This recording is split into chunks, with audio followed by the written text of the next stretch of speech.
Well, Trump has released his first television campaign ad attacking Harris. It characterizes her as weak on immigration, drugs, and crime.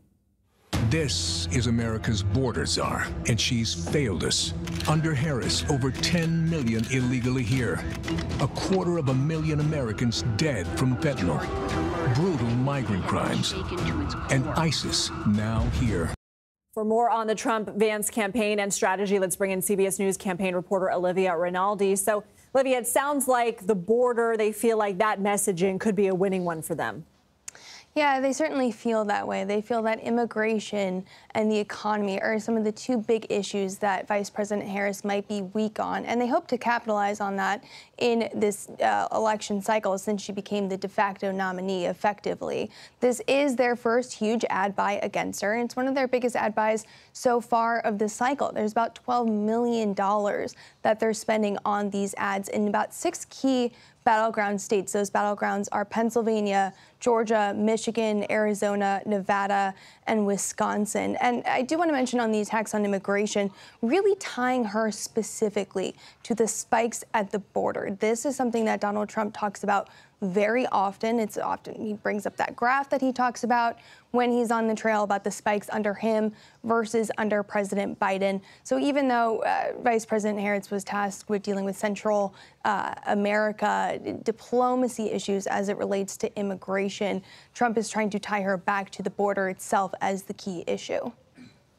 Trump appeared on Fox News last night and he questioned the value of debating Harris. Let's listen.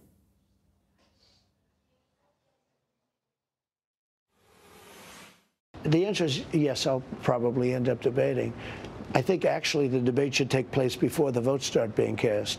So the answer is yes, but I can also make a case for not doing it.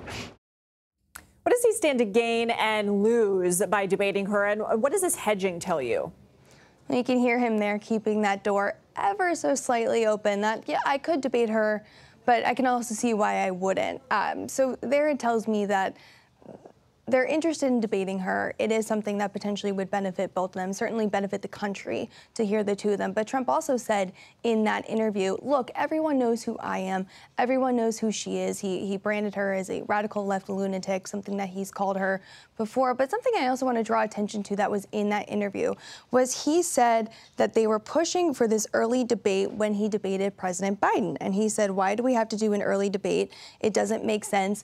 And then what ultimately happened was President Biden dropped out of the race from that debate. From campaign officials I've spoken to, Trump always wanted to face off against President Biden. They viewed him as very weak on the key issues that I just mentioned. They thought that this race would be very easy for him to win if he was facing off against President Biden. So it's interesting for him to go back and question why they did the debate so early, especially given the fact that it was part of a bit that Trump would do when he was on the campaign trail. They used to bring out a fake debate podium and say anytime, anywhere, any place. And then Biden took him on that challenge, and we all know how that ended. So it's interesting for him to leave that door so slightly open to either debate Harris or not, depending on what could happen. Olivia, real quick, because I'm being given a wrap, but there's been a lot of talk about Vance's childless cat lady comments. How is that continuing into today?